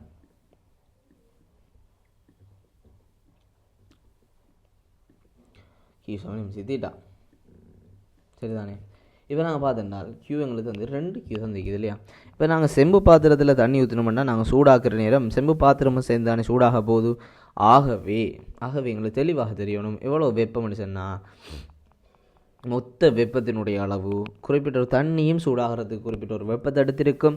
அதே போல் செம்பு பாத்திரமும் சூடாகிறது குறிப்பிட்ட ஒரு வெப்பத்தை பிடிங்கி எடுத்திருக்கும். ஆகவே இரண்டினுடைய வெப்பம்தான் மொத்தமாக அந்த நீரை கொதிக்க வைக்க தேவையான வெப்பமாக அமையுங்கிறத நாங்கள் தெளிவாக என்ன செய்யணும்? விளங்கிக் கொள்ள வேணும். இப்போ நாங்கள் கொடுக்க வேண்டிய அங்கே வெப்பம் எவ்வளோ, Q எவ்வளோன்னு பார்த்தீங்கன்னு சொன்னால் முதலாவது விஷயம் நீர் எடுத்த வெப்பம். அதுக்கு நாங்கள் நீருக்கு MC தீட்டா போடணும். MC தீட்டா இது நீருக்குரியது ப்ளஸ் சரிதானே? MC தீட்டா எதுக்கு போடணும்? பாத்திரத்துக்கும் போடணும். இது பாத்திரத்துக்குரியது சரிதானே? MC தீட்டா நீருக்கும் போடணும், MC தீட்டா பாத்திரத்துக்கு நாங்கள் போட வேண்டி இருக்க போகுது. அதை ரெண்டையும் நாங்கள் என்ன செய்யணும்? கவனித்து கொள்ள வேணும் சரிதானே? இப்போ நீரினுடைய எப்படி திணிவு எவ்வளோ தந்துருக்கிறாங்க? 1 கிலோகிராம் தர C எவ்வளவு? 400 200 தன் வெப்பக்கொள்ளளவு 4200 ஜூல் கிலோகிராம் -1 செல்சியஸ் -1. ஆகவே அதை போட்டுக்கொள்வோம். 4000 ரெண்டு போடுறது தான் கஷ்டமே இல்லையா. 4200 தர வெப்பநிலை வித்தியாசம் எவ்வளவு? 25 ஈக்கிறத நீர் 25னா பாத்திரம் 25 ஈக்கிறத கொதிக்க வைக்கணும். அந்த வெப்பத்தின் அளவு தரல இல்லையா. கொதிக்க என்ன எங்களுக்கு தெரியும், பாயிலிங் போய் 100 செல்சியஸுக்கு மாற்றணும். அப்போ எவ்வளோ 25 100 மாத்திரண்டா எவ்வளோ கூட்டணும்? 75 கூட்டணும். அவ்வளோதான், 75 கூட்டணும். வேறு ஒன்றும் இல்லையாங்க. 75 செல்சியஸை கூட்டணும்.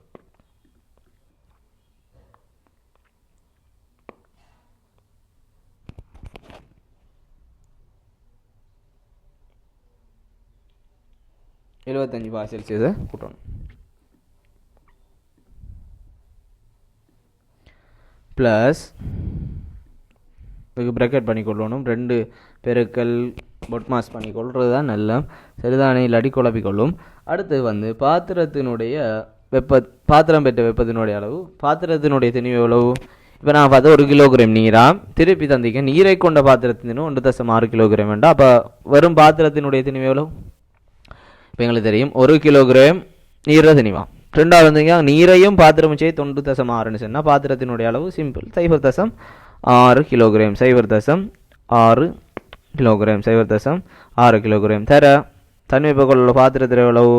செம்பு பாத்திரம் 400 தீட்டா அதே தீட்டா தான் 75.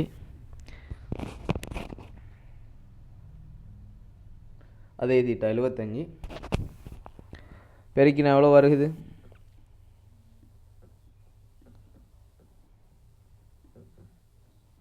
என்ன செய்யணும்? பெருக்கொள்ளணும். பெருக்கிக்கொண்டு முதலாவது ஈக்கத்தை பெருக்கணும். பெருக்கிட்டு எவ்வளோ வருகுது? முதலாவது ஈக்கத்தை பெருக்குங்க. எவ்வளோ வருகுது? 3,15,000 ஜூல் வருது இல்லையா. 3,15,000 ஜூல் வருகுது. இதை பெருக்கிற நேரம் இதை பெருக்கணும்னு சொன்னால் எவ்வளோ வருது? 18,000 வருது இல்லையா. 18,000 இருக்குது. 475 பெருக்கி 0.6 பெருக்கினா 18,000 வருது.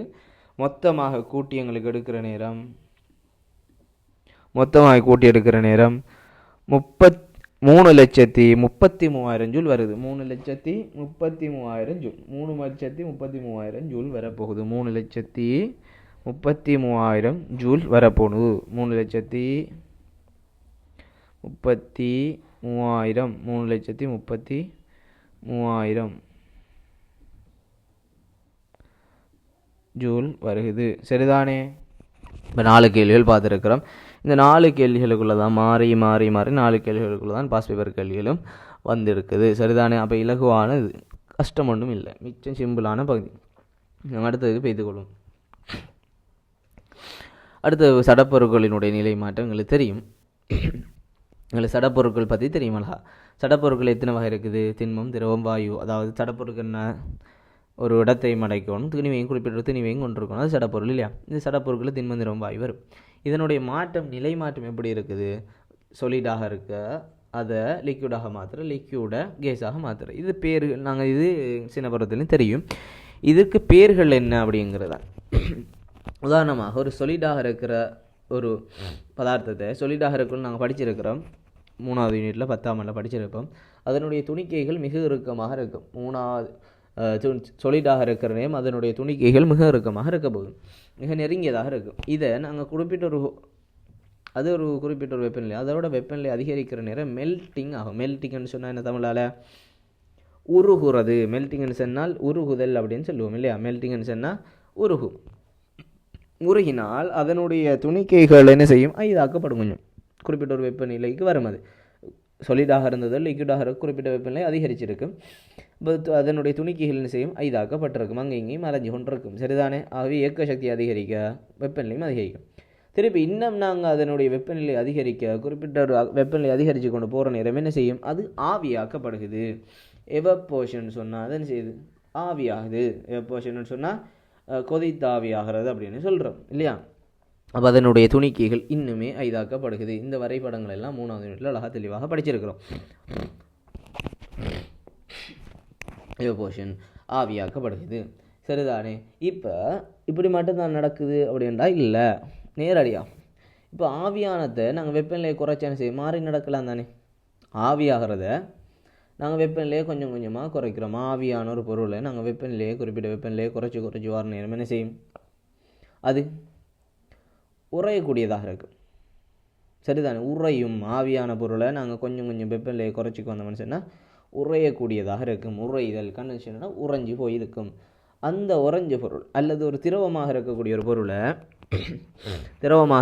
பொருளை நாங்கள் திரவமாக்க பொருளை என்ன செய்யும், வெப்பநிலையை குறைக்கிறதுக்கு நாங்கள் ஃப்ரிட்ஜில் வைக்கிறோம்.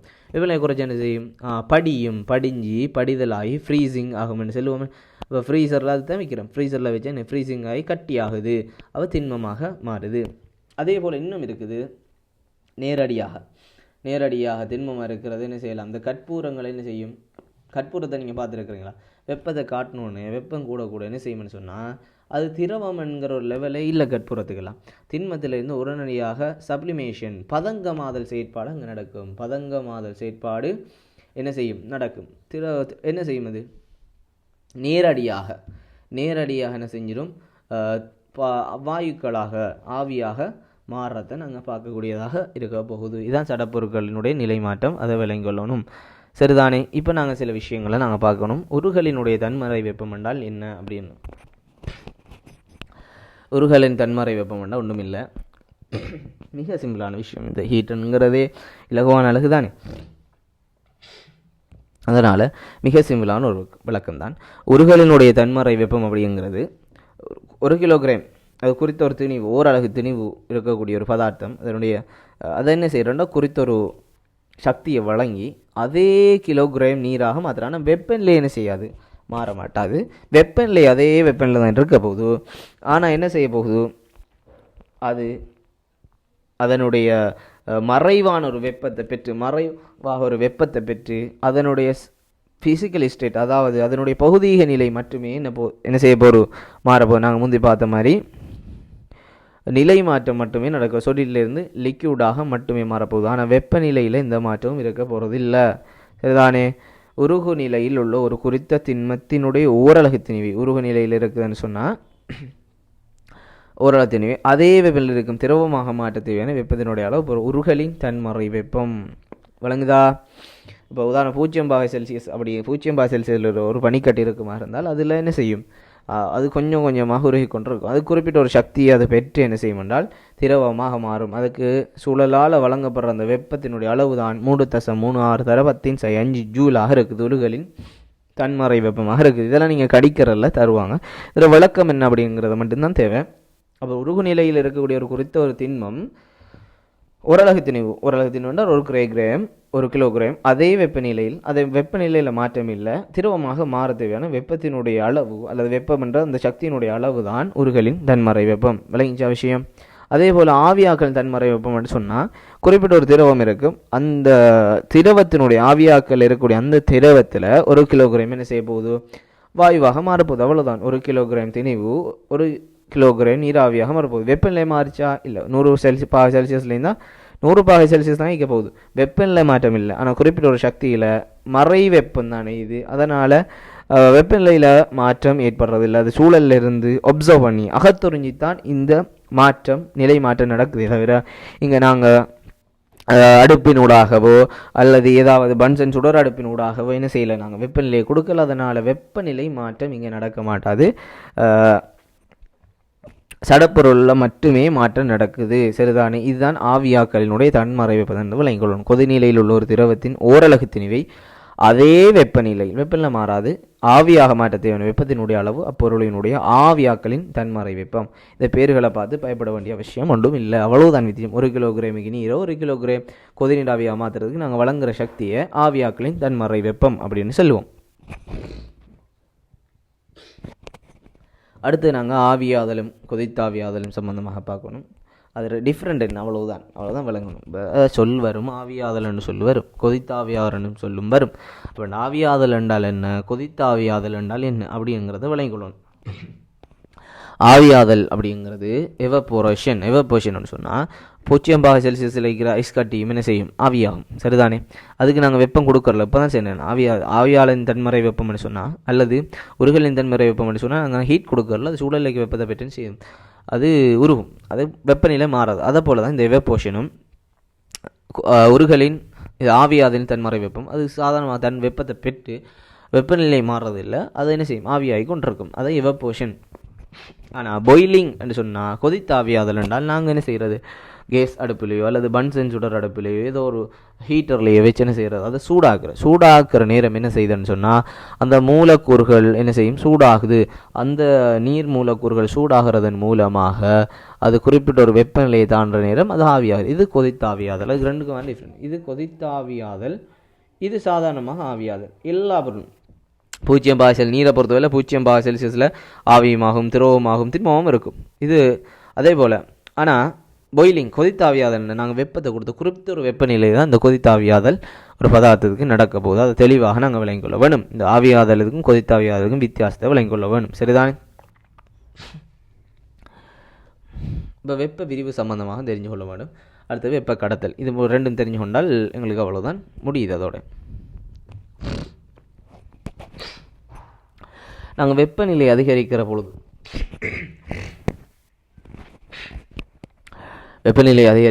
ஒரு குறித்த பொருளினுடைய பருமனில் நடைபெறும் அதிகரிப்பு தான் வெப்ப விரிவுன்னு சொல்லுவோம். எங்களோட சூழலில் நாங்கள் எடுத்து பார்க்குற நேரம் வெப்பம் அதிகரிக்கும், வெப்பம் குறைவடையும். அதாவது வெப்பநிலை என்ன செய்யும், அதிகரிக்கும், வெப்பநிலை குறைவடையும். 20 பாகையில் இருக்கும், ஒரு நாளைக்கு 25 இருக்கும், ஒரு நாள் 30 இருக்கும், சிலது 35 வரும். நாங்கள் செய்திகள் எல்லாம் கேள்விப்பட்டிருப்போம், வெப்பநிலை அதிகரித்ததால் பல உயிர்கள் இறந்திக்குது, பல அனிமல்ஸ் செத்துட்டுது, அப்படியெல்லாம் கேள்விப்பட்டிருக்கிறோம். சரிதானே? குறித்து அப்போ அப்படி வெப்பநிலை அதிகரிக்கிற பொழுது குறித்த ஒரு பொருளினுடைய சடப்பொருளாக இருக்கிற எல்லா சடப்பொருள் திண்மம் திரவம் வாயு எல்லாத்தினுடைய பருமனும் என்ன செய்யும், அதிகரிக்கும். அதை நாங்கள் வெப்ப விரிவு தெர்மல் எக்ஸ்பென்ஷன் சொல்கிறோம். சரிதானே? அதாவது நீளம், பரப்பளவு, கனவளவு ஆகியவற்றில் ஏற்படுகிற அதிகரிப்பு. இவ்வாறே ஒரு குறித்த பொருளினுடைய வெப்பநிலை குறைகிற பொழுதும் அதனுடைய அளவு குறைதல், சுருங்கல், அது நீளம், பரப்பளவு, கனவளவு ஆகியவற்றை சுருங்கலும் ஏற்படலாம். குளிர்காலங்களில் என்ன செய்யும், சுருங்கும். வெப்ப காலங்களில் பொருள் விரிவும். அதுக்கு நாங்கள் சிறந்த உதாரணங்களாக வளமையாக ரயில் வீதிகளை நாங்கள் சொல்லுவோம். இந்த ரயில் பாதைகளை பொறுத்த வரையில் இப்படியாக போடுறது, இந்த பாதை படத்தில் இருக்கிற மாதிரி இந்த பாதைகள் இப்படியாக போடப்படுகிறதா? இல்லை, நேர்த்தியாக போடப்படுற பாதைகள். ஆனால் இந்த வளைவுகளும் என்ன காரணம், இங்கே எக்ஸ்பெண்ட் ஆகியிருக்குது. வெப்பம் அதிகரித்ததன் காரணமாக அது அதிக அளவில் விரிவடைஞ்சிருக்குது. அதனுடைய நீளம் விரிவடைஞ்சதால் அது என்ன செய்திருக்குது, நீளம் விரிவடைஞ்சு போகிறதுக்கு இடம் இல்லைன்றதால உள்ளுக்குள்ளுக்காக சுருங்கி ஒரு மாதிரியான ஒரு வடிவத்தில் வந்திருக்குது. விளங்கிச்ச விஷயம். ஆகவே இது எக்ஸ்பென்ஷன், இது வெப்பநிலை அதிகரித்ததால் நடக்கக்கூடிய விரிவு அப்படிங்கிறத விளங்கிக்கொள்ளணும். எங்களோட கம்பங்கள் தெரியும் தானே, எங்களோட கரண்ட் கம்பங்களை நாங்கள் பார்க்குற நேரம் பகல் நேரங்கள், நண்பகல் நேரங்களில் தொய்வடைஞ்சிருக்கும். அதே நேரம் நாங்கள் காலையில் எழும்பி பார்க்குற நேரம் நல்லா விரிவடைஞ்சு இழுத்து பிடிச்சி கொண்டு இருக்கும். காரணம் என்ன, காலையில் குளிர் நிலைமையில் இருக்கும். எங்களோட சூழல்கள் எல்லாம் குறிப்பிட்ட ஒரு வெப்பநிலை மிச்சம் குறைவாக இருக்கிறதால அந்த நேரம் சுருங்கல் நடைபெற்றிருக்குதாங்க. சுருங்கல் என்ற வெப்பநிலை குறையும் போது அங்கே என்ன செய்யும், அளவு குறையும், சுருங்கல் நடைபெறும் இல்லையா? சுருங்கி இழுத்து பிடிச்சி கொண்டு இருக்கிறதால நேர்த்தியாக இருக்கும். அதே நேரம் பார்க்கறதுக்கும் அழகாக இருக்கும். அதே நேரம் மத்தியான நேரம் பார்த்தோம்னு சொன்னால், நண்பகல் நேரம் பார்க்குற நேரம் வெப்பம் அதிகரித்ததன் காரணமாக அதில் தொய்வு ஏற்பட்டிருக்கும். நண்பகல் நேரத்தில் தொய்வு ஏற்பட்டதால் தொங்கி இருக்கக்கூடியதாக இருக்கும். இதை நாங்கள் ப்ராக்டிக்கலில் பார்த்துருப்போம். இன்னும் உதாரணமாக நாங்கள் பார்க்குற நேரம், நாங்கள் பாத்திரத்துக்குள்ளே குறிப்பிட்ட நீர் எடுக்கிற நேரம் 70°C இந்த நீர் எடுக்கிற மட்டும் வச்சுக்கொள்ளுங்க. இந்த 70°C இவ்வளவு இருக்கிற நீர் நாங்கள் 140 2 மடங்காகுள்ள இவ்வளவு இருக்குது.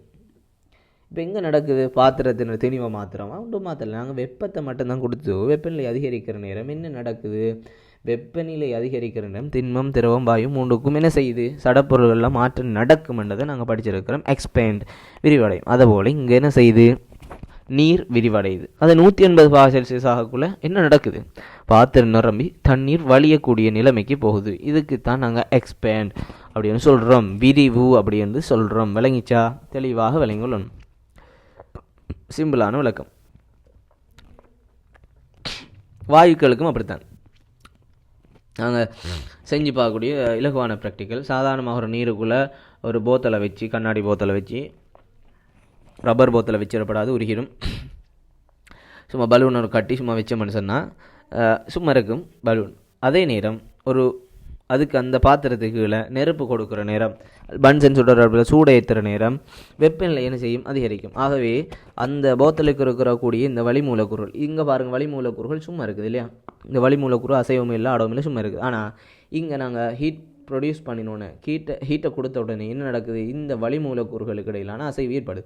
வளிமூலக்கூறு அசைஞ்சி அங்கே இங்கே ஓடும். இங்கே பலூனுக்குள்ளேயும் வளிமூலக்கூறுகள் அதிக அளவில் போகக்கூடியதாக இருக்குது. அந்த வளிமூலக்கூறுகள் இதோட மோதி மோதி மோதி மோதி மோதி அதுக்கு கொள்ளையாக நிறைய இடம் தேவைப்படும். வளிமூலக்கூறு நிறைய இடம். ஏன்டா அவருக்கு வெப்பம் கூடக்கூடிய இயக்க சக்தி அதிகரித்து அவர் இயங்க வேண்டிய அளவும் அதிகரிக்குமாக வேகம் கூட இவரோட பருமன் என்ன செய்யும்?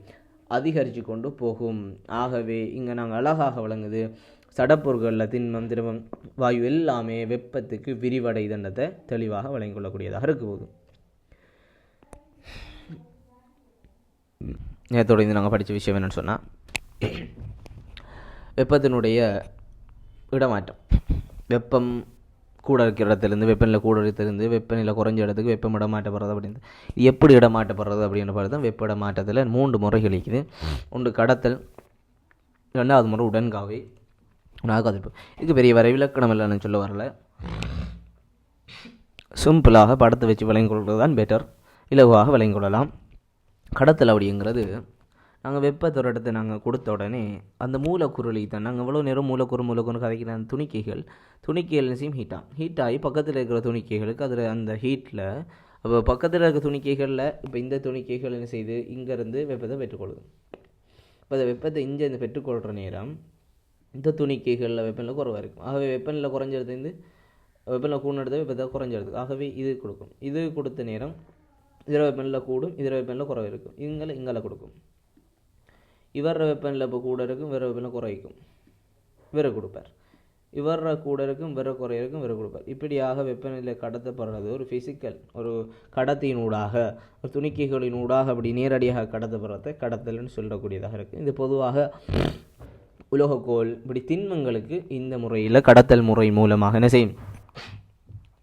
வெப்பம் கடத்தப்படக்கூடியதாக இருக்குது. இவ்வாறு ஒரு திண்மத்தினூடாக துணிக்கையிலிருந்து துணிக்கையே வெப்பமாக்கி கொண்டு, இவ்வாறு திண்மத்தினூடாக ஒரு துணிக்கையிலிருந்து இன்னொரு துணிக்கையே வெப்பமாக்கி கொண்டு வெப்பம் முன்னோக்கி செல்லத்தான் கடத்தல் அப்படின்னு சொல்லுவோம். உதாரணமாக சூடாக்குற கரண்டியை நாங்கள் பார்த்தோம்னு சொன்னால், சமைக்கிற நேரம் போட்ட உடனே அந்த சூட்டில் வச்ச உடனே எங்களுக்கு சூட்ற இல்லை. கொஞ்சம் நேரம் போக அந்த மூலக்கூறுகள் இப்படி கடத்தப்பட்டு வந்து இறுதியாகத்தான் இந்த இடத்துக்கு வரும். ஆனால் இந்த இடத்துல சூடு என்ன செய்யுது? மிச்சம் குறைவாக இருக்கும். இங்கே இருக்கிற சூடு மிச்சம் கூடுதலாக இருக்கும். காரணம் இது நேரடியாக சூட்டில் இருக்குது. இங்கேருந்து இங்கே கடத்தப்பட்டு அப்போ இங்கே குறிப்பிட்ட ஒரு சூடு வந்திருக்கும். இங்கே கடத்தப்பட்டு குறிப்பிட்ட ஒரு வெப்பம், இங்கே கடத்தப்பட்டு இப்படி வெப்பம் குறைஞ்சு கொண்டு தான் வரும் கடத்தல் மூலமாக. இல்லைங்களா? சூடாக்கிய தட்டுக்கள், கோப்பைகள் எல்லாமே அப்படித்தான் இல்லையா? தான் கடத்தல் முறை மூலமாக வாரது. 2வது ஒரு முறை உடன்காவுகைன்னு வரும். உடன்காவுகைன்றது சிம்பிள் கன்வெக்ஷன் சொல்லுவோம். நாங்கள் ஹீட்டை கொடுக்குற நேரம், ஒரு ஹீட்டர் ஜோக்கில் நாங்கள் நீரை சூடாக்குற நேரம் இது அழகாக தெளிவாக எங்களுக்கு விளங்க முடியும்.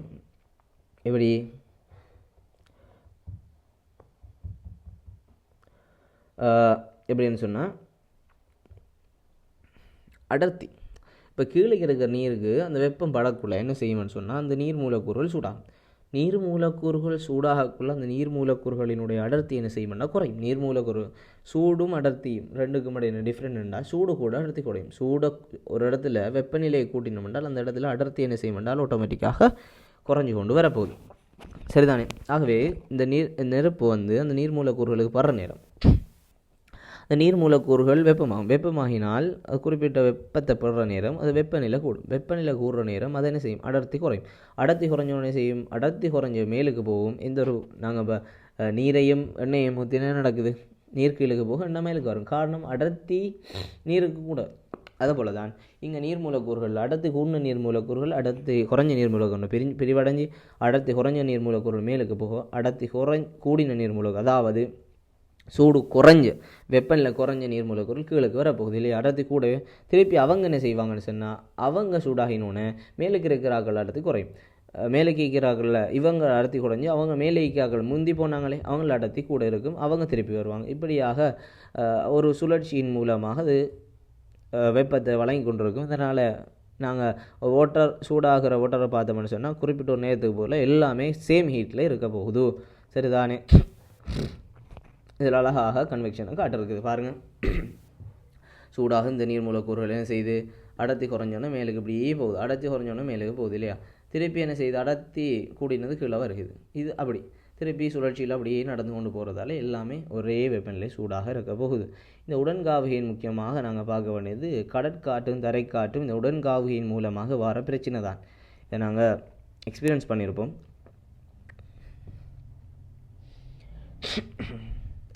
இப்போ கடற்காற்று அப்படிங்கிறது என்ன அப்படின்னு பார்த்தோம்னா, கடல்லேருந்து காற்று வீசுது. ஏன் கடல்லேருந்து காற்று வீசுது?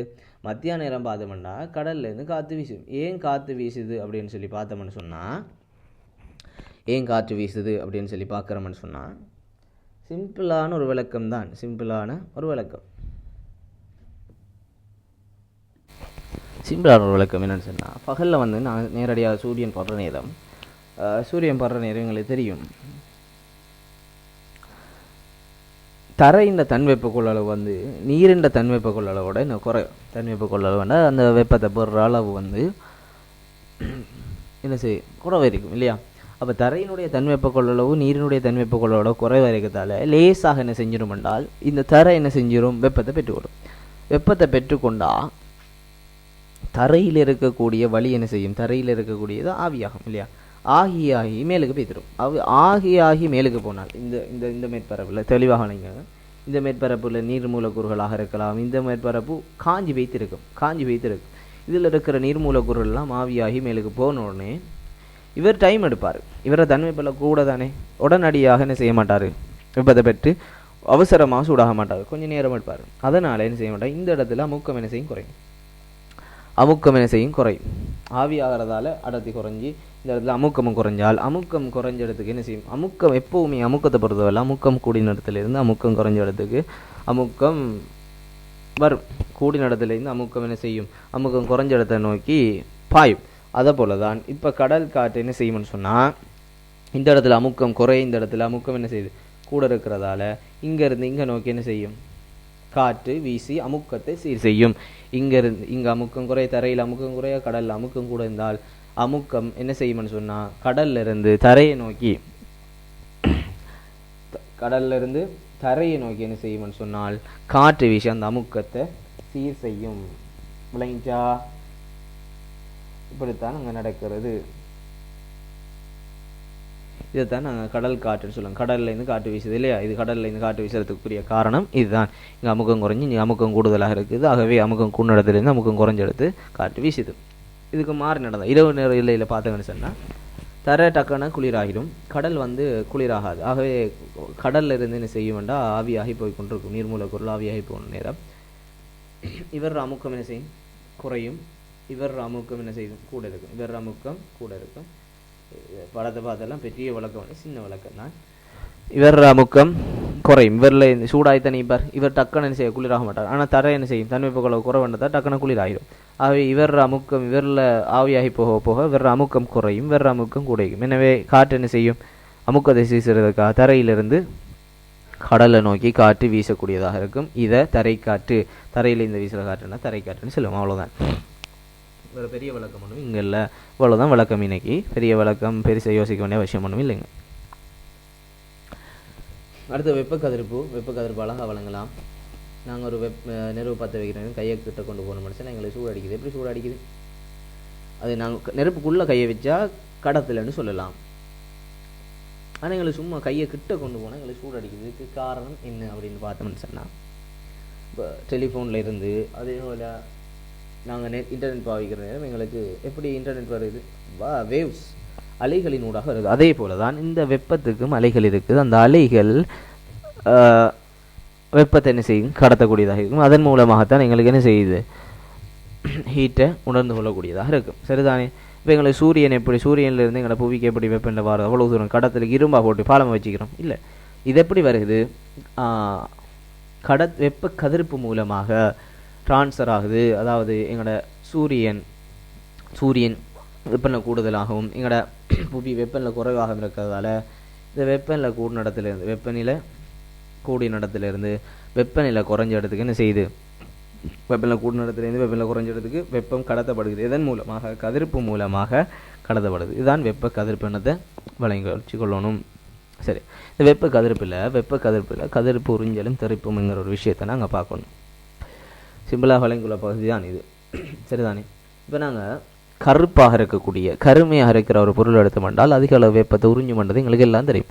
இந்த வீடுகளிலேயே சொல்லுவாங்க கருப்புடுவு போடவானம், வெப்பநிலை காலத்தில் சூடாய்க்க காலத்தில் வெப்பநிலை கூடுதலாக இருக்க காலத்தில் கருப்புடுவு போட வேணாம்னு சொல்லி எங்களோட பாடசாலைகளில் ஏன் வெள்ளடுப்பு அதிக நேரம் நாங்கள் அந்த உடுப்பை போட்டு கொண்டிருக்கிறதால இப்போ கருப்புடுப்பு எங்களுக்கு அல்லது டார்க் கலர் உடுப்பு எடுத்தால் சூரிய வெப்பம் எங்களுக்கு அதிக அளவு அகத்துறிஞ்சிறதால எங்களுக்கு அதிக அளவு வேருக்கும் துர்நாட்டம் ஏற்படும் நோய் நிலைமைகள் வரும். அதனால தான் எங்களுக்கு வெள்ளடுப்புகள் சஜஸ்ட் பண்ணப்பட்டிருக்குது. அப்போ கருப்பு நிறம் என்ன செய்யும்? அதிக அளவாக இந்த வெப்ப கதிர்களை உள்வாங்கி கொள்ளக்கூட முதலாவது படத்தில் அழகாக காட்டிருக்குது, ஒப்சர்வ் பண்ணிக்கொள்ளும்.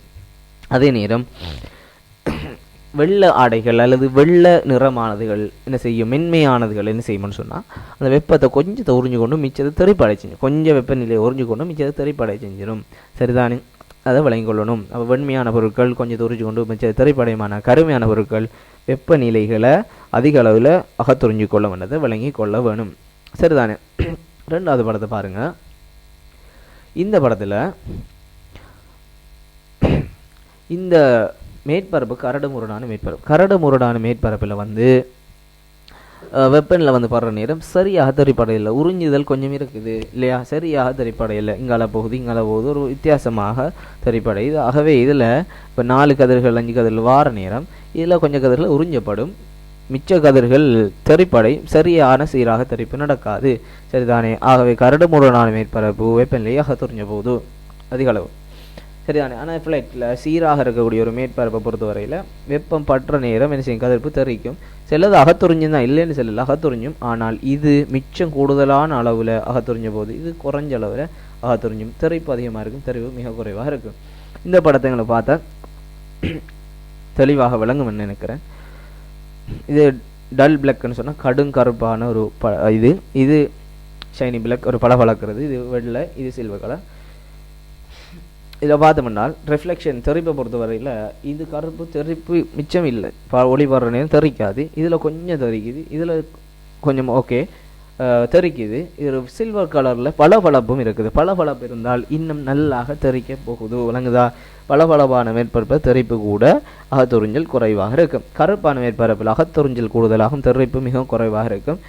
இதில் அகத்துறிஞ்சல் கூடுதலாக தெறிப்பு கொஞ்சம் இருக்கும். இதில் அகத்துறிஞ்சல் குறைவாக தெறிப்பு ஓரளவும் இருக்கும். இதில் அகத்துறிஞ்சல் மிச்சம் குறைவாக தெறிப்பு அதிக அளவாக இருக்கும். சரிதானே? இந்த வித்தியாசங்களை விளங்கி கொள்ள வேணும். மேற்பரப்புகளுக்கு இடையிலான வித்தியாசங்களை விளங்கி கொள்ள வேணும். சரிதானே? இப்போ நாங்கள் என்ன செஞ்சுருக்கிறோம் என்றால் மொத்தமாக குறிப்பிட்ட ஒரு நேரத்துக்கு இடையில் நாங்கள் மொத்தமாக இந்த வெப்பம்ங்கிற அழகை நாங்கள் ஒரு 1 ஹவருக்கு இடையில் முடிச்சிருக்கிறோம். மிகப்பெரிய ஒரு அழகு கட்டாயமாக இவ்வளவும் போதும். அழகாக என்ன செய்யலாம்? எஸ்ஐ கேள்விகள் வருகிற நேரம் செய்யலாம். இந்த முறை கட்டாயமாக எஸ்ஐ வாரத்துக்கு வாய்ப்பு இருக்குது. நாங்கள் இன்ஷா அல்லாஹ் ஏதாவது அடுத்த விஷயத்தில் சந்திப்போம். அடுத்த ஒரு பேப்பர் வெப்பம் சம்பந்தமான கேள்விகளில் சந்திப்போம்.